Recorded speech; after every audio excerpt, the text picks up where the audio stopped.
ನಮಸ್ಕಾರ, ಎಲ್ಲರೂ ಹೆಂಗದಿರಿ? ಆರಾಮದಿರಲ್ಲ? ಇವತ್ತಿನ ವಿಷಯ ವಿಜಯನಗರ ಸಾಮ್ರಾಜ್ಯದ ಉದಯ ಯಾವ ರೀತಿ ಆಯಿತು, ಯಾವ ಒಂದು ಪರಿಸ್ಥಿತಿ ವಿಜಯನಗರ ಸಾಮ್ರಾಜ್ಯದ ಉದಯಕ್ಕೆ ಕಾರಣವಾಯಿತು, ವಿಜಯನಗರದ ಸಂಸ್ಥಾಪಕರು, ಅವರ ಮೂಲ ಯಾವುದು, ವಿಜಯನಗರ ಸಾಮ್ರಾಜ್ಯದ ಸ್ಥಾಪನೆ ಎಷ್ಟು ರೋಚಕತೆಯಿಂದ ಕೂಡಿತ್ತು. ಈ ವಿಜಯನಗರ ಸಾಮ್ರಾಜ್ಯ ಸ್ಥಾಪನೆ ಆಗೋಕ್ಕಿಂತಲೂ ಪೂರ್ವದೊಳಗ ಆ ವಿಜಯನಗರ ಸಾಮ್ರಾಜ್ಯದ ಪ್ರಪ್ರಥಮ ರಾಜಧಾನಿ ಆನೆಗುಂದಿ ಇತ್ತಲ್ಲ, ಆ ಆನೆಗುಂದಿ ಪ್ರದೇಶ ಮತ್ತು ಸುತ್ತಮುತ್ತಲಿನ ಪ್ರದೇಶವನ್ನು ಯಾವ ರಾಜ ಆಳ್ತಾ ಇದ್ದ? ಆ ರಾಜ ಆಳ್ತಾ ಇದ್ದಲ್ಲ, ಆ ರಾಜನ ಮೇಲೆ ಮಹಮ್ಮದ್ ಬಿನ್ ತುಘಲಕನ ಸೈನ್ಯ ದಾಳಿ ಮಾಡುತ್ತೆ. ಅಲ್ಲೇ ಒಂದು ಹೃದಯ ವಿದ್ರಾವಕ ಘಟನೆ ನಡೆದೈತಿ. ಅಲ್ಲೇ ಸ್ತ್ರೀಯರು ಮತ್ತೆ ಮಕ್ಕಳೆಲ್ಲ ಸೇರಿ ಚಿತೆಗೆ ಹಾರ್ತಾರೆ. ಯಾಕಂಗ ಚಿತೆಗೆ ಹಾರಿದ್ರು, ಏನದರ ಹಿಂದಿನ ಕಾರಣ ಅನ್ನೋದನ್ನ ನಾವು ತಿಳ್ಕೊಂಡಂತ. ವಿಜಯನಗರ ಸಾಮ್ರಾಜ್ಯದ ಬಗ್ಗೆ ನಿಮ್ಗೆ ಕೆಲವೊಂದಿಷ್ಟು ಗೊತ್ತಿರಲಾರ್ದಂತ ಸಂಗತಿಗಳನ್ನ ಈ ಸಂಚಿಕೆ ಒಳಗೆ ನಾನು ನಿಮ್ಗೆ ತಿಳಿಸ್ತೀನಿ. ವಿಜಯನಗರ ಸಾಮ್ರಾಜ್ಯ ಸ್ಥಾಪನೆ ಆಗೋಕ್ಕಿಂತಲೂ ಮೊದಲ ನಮ್ಮ ಭಾರತದ ರಾಜಕೀಯ ಪರಿಸ್ಥಿತಿ ಯಾವ ರೀತಿ ಇತ್ತು ಅನ್ನೋದು ನೋಡೋಣ. ಈ ರಾಜಕೀಯ ಪರಿಸ್ಥಿತಿನ ಏನಪ್ಪ ಅಂತಂದ್ರ ವಿಜಯನಗರ ಸಾಮ್ರಾಜ್ಯದ ಹುಟ್ಟಿಗೆ ಕಾರಣ ಆಯ್ತು. ವಿಜಯನಗರ ಸಾಮ್ರಾಜ್ಯ ಸ್ಥಾಪನೆ ಆಗೋಕ್ಕಿಂತ ಮೊದಲ 1009 ಭಾರತದ ವಾಯುವ್ಯ ಗಡಿಯ ಮೂಲಕ ಮಹಮ್ಮದಿಯನ್ಸ್ ಭಾರತದ ಮೇಲೆ ದಾಳಿ ಮಾಡ್ತಾರೆ ಮೊದಲ ಬಾರಿಗೆ. ಆದ್ರೆ ಅವರು 2 ದಶಕಗಳವರೆಗೂ ಭಾರತದಲ್ಲಿ ಭದ್ರವಾಗಿ ನೆಲೆ ನಿಂದಿರಂಗಿಲ್ಲ. 13ನೇ ಶತಮಾನದ ಕೊನೆಯ ಅವಧಿ ಒಳಗ ಅವರು ಭಾರತದಲ್ಲಿ ತಮ್ಮ ಭದ್ರವಾದ ನೆಲೆಯನ್ನ ಸ್ಥಾಪನೆ ಮಾಡ್ತಾರೆ. ದೆಲ್ಲಿಯನ್ನ ತಮ್ಮ ರಾಜಧಾನಿಯನ್ನಾಗಿ ಮಾಡ್ಕೊಂತಾರೆ. ಉತ್ತರ ಭಾರತದ ರಾಜರನ್ನೆಲ್ಲ ತಮ್ಮ ಅಧೀನದೊಳಗೆ ತಗೊಂಡಿರ್ತಾರೆ. 1290 ಅಲ್ಲಾವುದ್ದೀನ್ ಖಿಲ್ಜಿ ದೆಲ್ಲಿ ಪಟ್ಟಕ್ಕೆ ಬರ್ತಾನೆ. ಅಲ್ಲಾವುದ್ದೀನ್ ಖಿಲ್ಜಿ ದಿಲ್ಲಿ ಪಟ್ಟಕ್ಕೆ ಬಂದಾಗ ರಾಜರ ಪರಿಸ್ಥಿತಿ ಯಾವ ರೀತಿ ಆಗಿರ್ತೈತಪ್ಪ ಅಂತಂದ್ರೆ, ಗುಜರಾತ್ ಮೇಲೆ ದಾಳಿ ಮಾಡಿರ್ತಾನೆ ಅಲ್ಲಾವುದ್ದೀನ್ ಖಿಲ್ಜಿ. ಯಾವಾಗ 1298 ಮಲ್ಲಿಕ್ ಕಾಫರ್ ನೇತೃತ್ವದೊಳಗ ಅವನ ಸೈನ್ಯ ಗುಜರಾತ್ ಮೇಲೆ ದಾಳಿ ಮಾಡಿರ್ತೈತಿ. ಗುಜರಾತ್ದಾಗ 2ನೇ ಕರ್ಣದೇವ ಅಂತೇಳಿ ಆಳ್ವಿಕೆ ನಡೆಸ್ತಿರ್ತಾನ. ಆ 2ನೇ ಕರ್ಣದೇವ ಇವ್ರನ್ನ ಎದುರ್ಸಕ್ಕಾಗಲ್ಲ, ಅವನು ರಾಜ್ಯ ಬಿಟ್ಟು ಓಡಿ ಹೋಗ್ಬಿಡ್ತಾನ. ಯಾರ ಜೊತೆ ಓಡೋಗ್ತಾನ? ಮಗಳು ಇರ್ತಾಳೆ ದೇವಲಾದೇವಿ ಅಂತೇಳಿ. ಆ ದೇವಲಾದೇವಿ ಜೊತೆ ಓಡೋಗಿ ದೇವಗಿರಿ ರಾಜನ ಹತ್ರ ಆಶ್ರಯ ಪಡ್ಕೊಂತಾನೆ. ಆದ್ರ ಇಲ್ಲಿ ಅಪಾರವಾದ ಸಿರಿ ಸಂಪತ್ತು ಮತ್ತು ತನ್ನ ಹೆಂಡತಿನ ಬಿಟ್ಟು ಹೋಗ್ಬಿಟ್ಟಿರ್ತಾನೆ. ಇಲ್ಲಿ ಅವನ ಹೆಂಡತಿ ಕಮಲಾದೇವಿ ಅಂತೇಳಿ ಬಹಳ ಸುಂದರಿ ಇರ್ತಾಳ. ಅವಳನ್ನ ಮತ್ತೆ ಅಪಾರವಾದ ಸಿರಿ ಸಂಪತ್ತನ್ನ ಮಲ್ಲಿಕ್ ಕಾಫರ್ ಏನ್ ದಾಳಿ ಮಾಡಿರ್ತಾನಲ್ಲ, ಈ ಅಲ್ಲಾವುದ್ದೀನ್ ಖಿಲ್ಜಿಯ ದಂಡ ನಾಯಕ ಇವನು ತಗೊಂಡು ಹೋಗ್ತಾನ. ಅಲ್ಲಾವುದ್ದೀನ್ ಖಿಲ್ಜಿಗೆಲ್ಲ ಒಪ್ಪಿಸ್ತಾನ. ಆಗ ಅಲ್ಲಾವುದ್ದೀನ್ ಖಿಲ್ಜಿ 2ನೇ ಕರ್ಣದೇವನ ಹೆಂಡತಿ ಕಮಲಾದೇವಿ ಅಕ್ಕಿನ ಮದುವೆ ಆಗ್ತಾನ. ಅವನು ಆಲ್ರೆಡಿ ಈಕಿ ಮಹಾರಾಣಿ ಮದುವೆ ಆಗಿರ್ತಾಳ. ಆದ್ರೂ ಕೂಡ ಏನಪ್ಪಾ ಅಂತಂದ್ರ ಅಕ್ಕಿನ ಅವನು ಮದುವೆ ಆಗ್ತಾನೆ. 1306 ಮಲ್ಲಿಕ್ ಕಾಫರ್ ನೇತೃತ್ವದ ತಂಡ ದೇವಗಿರಿ ಮೇಲೆ ದಾಳಿ ಮಾಡುತ್ತಾ. ಈ ದೇವಗಿರಿ ಮೇಲೆ ದಾಳಿ ಮಾಡಲಿಕ್ಕೆ 2 ಕಾರಣಗಳಿದೆ. ಒಂದನೇ ಕಾರಣ, ಗುಜರಾತ್ನ ರಾಜ 2ನೇ ಕರ್ಣದೇವ ಮತ್ತೆ ಅವನ ಮಗಳ ದೇವಲಾದೇವಿಗೆ ಈ ದೇವಗಿರಿಯಾದವ ರಾಮಚಂದ್ರ ಆಶ್ರಯ ಕೊಟ್ಟಿರ್ತಾನೆ. ಇದು ಮೊದಲನೇ ಕಾರಣ. ಇನ್ನು 2ನೇ ಕಾರಣ ಏನಂದ್ರೆ, ಈ ದೇವಗಿರಿಯಾದವರು ಮೊದಲೇ ಸೋತಿರ್ತಾರೆ. ಮೊದಲೇ ಸೋತರು ಕೂಡ ಏನಪ್ಪ ಅಂತಂದ್ರೆ 1305 ಮತ್ತು 1306 ಕಪ್ಪನ್ನು ಇವರು ಸಂದಾಯ ಮಾಡಿರಲಿಲ್ಲ. ಹಾಗಾಗಿ ಇದು 2ನೇ ಕಾರಣ. ಈ ಕಮಲಾದೇವಿಗೆ ದೇವಲಾದೇವಿ ಇಲ್ಲದಾಳೆ ಅಂತೇಳಿ ಗೊತ್ತಿರ್ತಾವಳಿಗೆ. ಹಾಗಾಗಿ ಅಲ್ಲಾವುದ್ದೀನ್ ಖಿಲ್ಜಿ ಮೂಲಕ ಮಲ್ಲಿಕ್ ಕಾಫರ್ಗೆ ಈ ದೇವಲಾದೇವಿನ ಕರ್ಕೊಂಬರ್ಬೇಕು ಅಂಥೇಳಿ ಹೇಳಿ ಕಳಿಸಿರ್ತಾಳೆ. ಈ ರೀತಿಯಾಗಿ ಏನಪ್ಪ ಅಂತಂದ್ರೆ ಮಲ್ಲಿಕ್ ಕಾಫರ್ ದೇವಗಿರಿ ಯಾದವರ ಮೇಲೆ ದಾಳಿ ಮಾಡಿ ರಾಮಚಂದ್ರನನ್ನು ಸೋಲಿಸಿ ಅಲ್ಲಿರುವಂಥ ಅಪಾರವಾದ ಸಂಪತ್ತನ್ನು ಹೊತ್ಕೊಂಬರೋದ್ರ ಜೊತೆಗೆ ದೇವಲಾದೇವಿನ ಅಲ್ಲಿಂದ ಕರ್ಕೊಂಬರ್ತಾನೆ. ಮತ್ತೆ ಆ 2ನೇ ಕರ್ಣದೇವ ಅಲ್ಲಿಂದ ಎಸ್ಕೇಪ್ ಆಗಿ ಹೋಗಿರ್ತಾನೆ. ಆಲ್ರೆಡಿ ದೇವಲಾದೇವಿನ ಕರ್ಕೊಂಡು ಬಂದ ನಂತರ ಅಲ್ಲಾವುದ್ದೀನ್ ಖಿಲ್ಜಿ ಏನು ಮಾಡ್ತಾನಪ್ಪ ಅಂತಂದ್ರೆ, ಅವಳನ್ನ ತನ್ನ ಮಗನಿಗೆ ಕೊಟ್ಟು ಮದುವೆ ಮಾಡ್ತಾನೆ. ತಾನು ಆಗಲೇ ಏನಪ್ಪ ಅಂತಂದ್ರೆ ಕಮಲಾದೇವಿನ ಅವ್ರ ಅವನ್ನ ಮದುವೆ ಆಗಿಬಿಟ್ಟಿರ್ತಾನೆ. ಈ ರೀತಿಯಾಗಿ ಏನಪ್ಪ ಅಂತಂದ್ರೆ ಅಮಾನುಷವಾಗಿ ಅವರು ಹಿಂದೂ ಮಹಾರಾಣಿಯ ಜೊತೆ ಇರ್ಬೋದು, ರಾಜರ ಜೊತೆ ಇರ್ಬೋದು, ಅವ್ರ ಮಕ್ಕಳ ಜೊತೆ ಇರ್ಬೋದು, ಮತ್ತು ಪ್ರಜೆಗಳ ಜೊತೆ ಇರ್ಬೋದು ನಡ್ಕೊಂತಿರ್ತಾರೆ. ಇನ್ನು ಮುಂದೆ ಹೇಳ್ತೀನಿ, ಯಾವ ರೀತಿ ಉತ್ತರ ಭಾರತದಲ್ಲಿ ಅಷ್ಟಲ್ಲ ದಕ್ಷಿಣ ಭಾರತದ ಮೇಲೆ ದಾಳಿ ಮಾಡಿದಾಗ ಯಾವ ರೀತಿ ಇವರು ಅಮಾನುಷವಾಗಿ ನಡ್ಕೊಂತಾರೆ ಅನ್ನೋದನ್ನ ನಾನು ನಿಮ್ಗೆ ಈಗ ಮುಂದೆ ಹೇಳ್ತೀನಿ. ಅಲ್ಲಾವುದ್ದೀನ್ ಖಿಲ್ಜಿಗೆ ದಕ್ಷಿಣ ಭಾರತದಾಗ ಅಪಾರವಾದ ಸಂಪತ್ತು ಐತೆ ಅಂತೇಳಿ ಗೊತ್ತಾಗತ್ತ. ಹಾಗಾಗಿ ಅವರು ದಕ್ಷಿಣ ಭಾರತದ ದಂಡಯಾತ್ರೆಗೆ ಮೊಟ್ಟ ಮೊದಲ ಬಾರಿಗೆ ಮಹಾದಂಡನಾಯಕರಾದಂಥ ಮಲ್ಲಿಕ್ ಕಾಫರ್ ನೇತೃತ್ವದೊಳಗೆ ಒಂದು ದೊಡ್ಡ ಸೈನ್ಯವನ್ನು ಕಳಿಸ್ತಾನೆ. ದಕ್ಷಿಣ ಭಾರತದ ಮೇಲೆ ಮಲ್ಲಿಕ್ ಕಾಫರ್ ದಂಡೆತ್ತು ಬರ್ತಾನೆ. ದಕ್ಷಿಣ ಭಾರತದ ಮೇಲೆ ದಂಡೆತ್ತು ಬಂದಾಗ ದೇವಗಿರಿ ಯಾದವ್ರ ಮೇಲೆ ದಾಳಿ ಮಾಡ್ತಾನೆ, ವಾರಂಗಲ್ ಮೇಲೆ ದಾಳಿ ಮಾಡ್ತಾನೆ, ದ್ವಾರ ಸಮುದ್ರದ ಮೇಲೆ ದಾಳಿ ಮಾಡ್ತಾನೆ, ಮಧುರೈ ಪಾಂಡ್ಯರ ಮೇಲೆ ದಾಳಿ ಮಾಡ್ತಾನೆ. ಈ ರೀತಿ ದಾಳಿ ಮಾಡಿ ಅವ್ರನ್ನೆಲ್ಲರನ್ನು ಸೋಲಿಸಿ ಇಲ್ಲಿಂದ ಏನಪ್ಪ ಅಂತಂದ್ರೆ ದಕ್ಷಿಣ ಭಾರತದಿಂದ ಅಪಾರವಾದ ಸಂಪತ್ತನ್ನ ಕೊಳ್ಳೆ ಹೊಡ್ಕೊಂಡು ಹೋಗ್ತಾನೆ. ಅವನು 612 ಆನೆ, 20,000 ಕುದುರೆ, 96,000 ಮಣ ಚಿನ್ನವನ್ನ, ಮತ್ತು ಅಷ್ಟ ಅಲ್ಲ ಅಪಾರವಾದ ವಜ್ರ ವೈಡೂರ್ಯ ತುಂಬಿದಂತಹ ಪೆಟ್ಟಿಗೆಗಳನ್ನ ಹೊತ್ಕೊಂಡು ಹೋಗ್ತಾನೆ ಇಲ್ಲಿಂದ. ಆ ಭಾರಕ್ಕೇನಪ್ಪ ಅಂತಂದ್ರ ಒಂಟಿಗಳು ಭೂಮಿ ಕುಸಿದು ಹೋಗೋಂಗಿತ್ತಂತ, ಅಷ್ಟು ಸಂಪತ್ತನ್ನು ಅವ್ನು ಹೊತ್ಕೊಂಡು ಹೋಗ್ತಾನಂತ. ಕೊಹಿನೂರ್ ವಜ್ರವನ್ನ ಇದೇ ಸಂದರ್ಭದೊಳಗೆ ಮಲ್ಲಿಕ್ ಕಾಫರ್ ಏನಪ್ಪ ಅಂತ ಡೆಲ್ಲಿಗೆ ತಗೊಂಡು ಹೋಗ್ತಾನೆ. ನೋಡಿದ್ರಲ್ಲ ಎಷ್ಟೊಂದು ಸಂಪತ್ತನ್ನ ಲೂಟಿ ಮಾಡ್ಕೊಂಡು ಹೋಗ್ತಾರೆ ಅವರು. ಅಷ್ಟ ಅಲ್ಲ, ಅಪಾರವಾದ ಕೊಲೆ ಸುಲಿಗೆಯನ್ನ ಮಾಡ್ತಾರ, ಚಿತ್ರಹಿಂಸೆಯನ್ನು ಕೊಡ್ತಾರ ಪ್ರಜೆಗಳಿಗೆ. ಯಾವ ಸಂದರ್ಭದಲ್ಲಿ ಯಾವ ಮೂಲೆಯಿಂದ ನಮ್ಮ ಮೇಲೆ ದಾಳಿ ಮಾಡ್ತಾರೆ ಅನ್ನೋದು ಗೊತ್ತಿಲ್ಲದಂಗಾಗಿತ್ತು ಅವ್ರಿಗೆ. ಹಾಗಾಗಿ ಮಹಮ್ಮದಿಯನ್ಸ್ ರಾಜರಲ್ಲಿ ಅಷ್ಟೇ ಅಲ್ಲ, ಪ್ರಜೆಗಳಲ್ಲಿ ಭಯವನ್ನು ಹುಟ್ಟಿಸ್ಬಿಟ್ಟಿದ್ರು.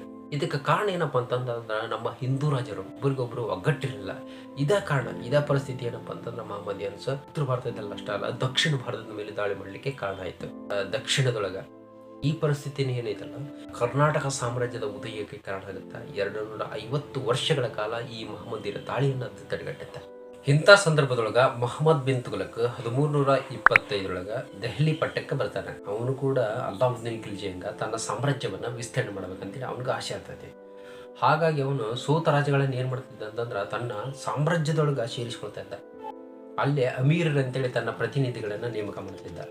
ಈ ರೀತಿಯಾಗಿ ಏನಪ್ಪಾ ಅಂತಂದ್ರ ಅವನು ಏನೊಂದು ದಕ್ಷಿಣದ ಮೇಲೆ ಕೂಡ ದಾಳಿ ಮಾಡ್ಲಿಕ್ಕೆ ಪ್ರಾರಂಭ ಮಾಡ್ತಾನೆ. ಯಾವಾಗ ಅಂತಂತಂದ್ರ ಅವನ ಒಬ್ಬ ಅಳಿಯ ಇರ್ತಾನೆ, ಬಹಾವುದ್ದೀನ್ ಗುಸ್ತಸ್ಪಾ ಅಂತೇಳಿ. ಆ ಬಹಾವುದ್ದೀನ್ ಗುಸ್ತಸ್ಪಾ ಮೊಹಮ್ಮದ್ ಬಿನ್ ತುಘಲಕನ ವಿರುದ್ಧ ಬಂಡ್ ಹೇಳ್ತಾನೆ. ಅವನ ದಂಗೆನ ಹತ್ತಿಕ್ಲಿಕ್ಕೆ ಏನ್ ಮಾಡ್ತಾನೆ ಅಂತಂದ್ರ ಈ ಮೊಹಮ್ಮದ್ ಬಿನ್ ತುಘಲಕ್ ಒಂದು ಸಣ್ಣ ಸೈನ್ಯ ಕಳಿಸ್ತಾನೆ. ಆ ಸೈನ್ಯದ ವಿರುದ್ಧ ಏನಪ್ಪಾ ಅಂತಂದ್ರೆ ಈ ಬಹಾವುದ್ದೀನ್ ಗುಸ್ತಫಾ ಸೋತ್ ಹೋಗ್ತಾನ.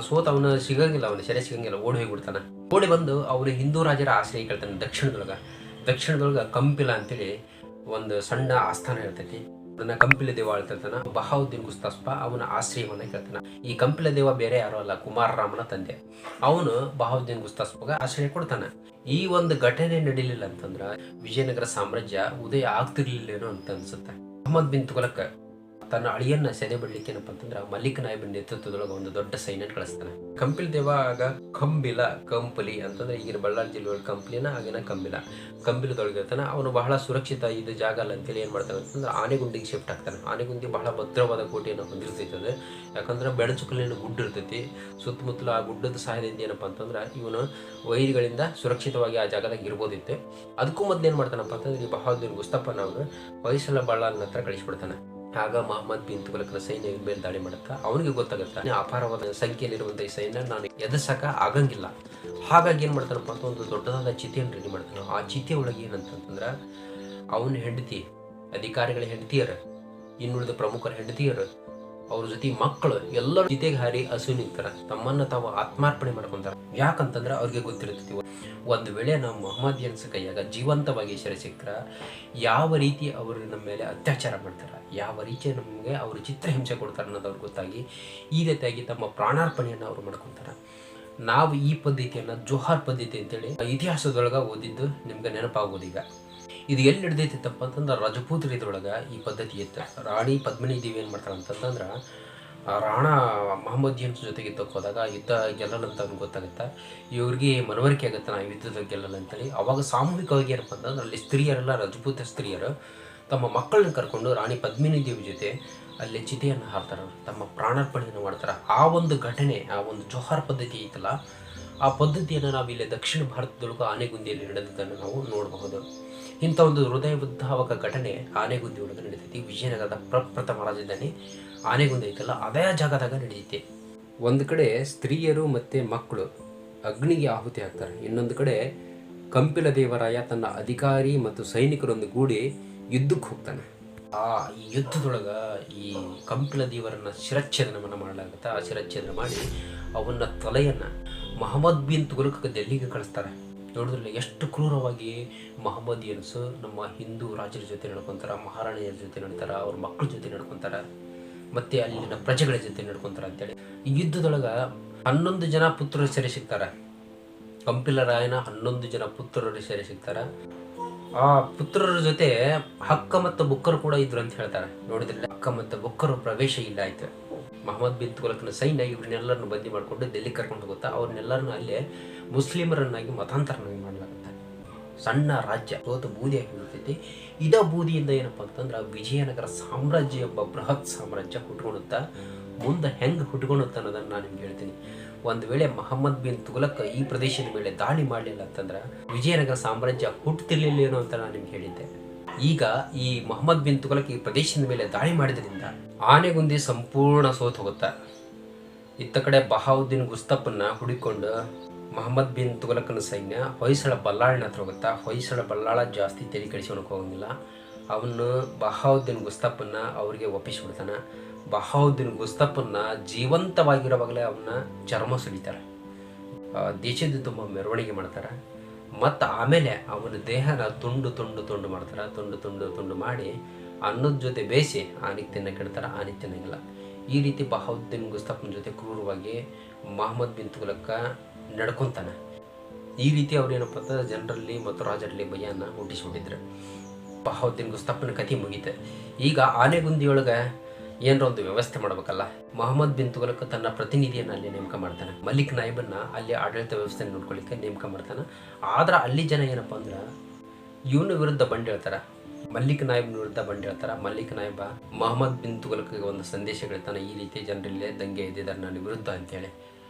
ಆಗ ಮಹಮ್ಮದ್ ಬಿನ್ ತುಘಲಕ್ ಇವರೇನು ಬಂದಿಸ್ಕೊಂಡು ಬಂದಿರ್ತಾನೆ, ಇಲ್ಲಿ ಮತಾಂತರ ಮಾಡಿರ್ತಾರಲ್ಲ 11 ಜನ ಪುತ್ರರು ಮತ್ತು ಹಕ್ಕ ಮತ್ತು ಬುಕ್ಕರ್ ಏನಿದ್ರಲ್ಲ, ಇವರೊಳಗೆ ಯಾರ ಸೂಕ್ತ ವ್ಯಕ್ತಿಗಳು ಆ ಪ್ರದೇಶವನ್ನು ಆಳ್ವಿಕೆ ಮಾಡೋಕೆ ಅದರನ್ನ ಅಂತ ನೋಡಿದಾಗ ಹಕ್ಕ ಮತ್ತು ಬುಕ್ಕರು ಅದರ ಅಂತೇಳಿ ಗೊತ್ತಾಗುತ್ತೆ.